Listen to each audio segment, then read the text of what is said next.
ಗೊತ್ತಿರಲಿಲ್ಲ. ಅವ್ರ ತಾಯಿ ಬಗ್ಗೆ ಭಾಳ ನಾವು ಸಿನಿಮಾಗಳೆಲ್ಲ ನೋಡಿದ್ದೀವಿ. ಅವರು ನಿಜವಾಗ್ಲೂ ಭಾಳ ದೊಡ್ಡ ದೈವ ಭಕ್ತರು.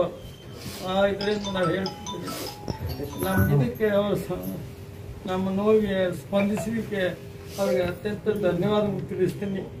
ಈ ಮಾಧ್ಯಮದ ಮುಖಾಂತರ ನಾನು ಒಂದು ವಿನಂತಿ ಮಾಡಿಕೊಂಡಿದ್ದೀನಿ. ಅಂದರೆ ನಿನ್ನೆಲ್ಲ ಕೆಲವು ಮಾಧ್ಯಮದಲ್ಲಿ ನಾನೇನೋ ಸಂಧಾನ ಹೊರಟಿದ್ದೀನಿ ಅನ್ನೋ ಪ್ರತಿಕ್ರಿಯೆ ಬಂದಿದೆ. ಅದು ದೊಡ್ಡ ತಪ್ಪು.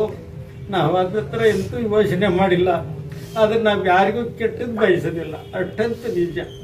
ನಾವು ಸರ್ಕಾರ ಕಾನೂನು ಏನಾಗುತ್ತೆ ಅದಕ್ಕೆ ನಾವು ಭದ್ರಾಗಿರ್ತೀವಿ. ನಮ್ಮ ಮಗನಿಗೆ ನ್ಯಾಯ ಸಿಗಬೇಕು. ಅವನು ನಂದು ನಾನು ಎಷ್ಟು ಕಿರ್ಚಾಡಿದ್ದಾನೆ, ನೋವಾಡಿದ್ದಾನೆ, ಅದನ್ನು ಕರಳು ನಮ್ಗೆ ಕಿತ್ತು ಬರ್ತಾ ಇದೆ.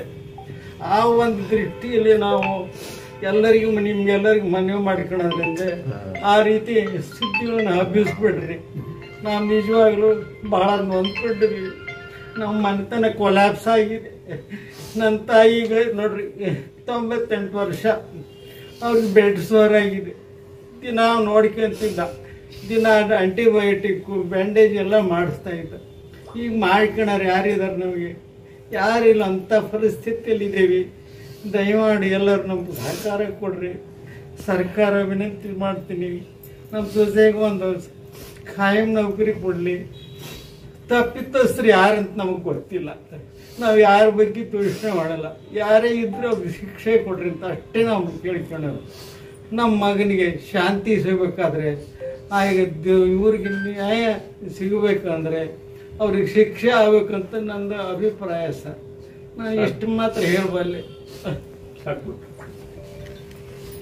ನಾವು ದೊಡ್ಡ ಮನಸ್ಸು ನಮ್ಮ ಬಗ್ಗೆ ನಾವು ನಿಮ್ಮ ತಾಯಿಯವ್ರ ಫಿಲ್ಮ್ಗಳಂತೂ ನಾವು 2 3 ಸಲ 4 ಸಲ ನೋಡ್ತಾ ಇದ್ವಿ ನಮ್ಮ ವಯಸ್ಸಿನಲ್ಲಿ.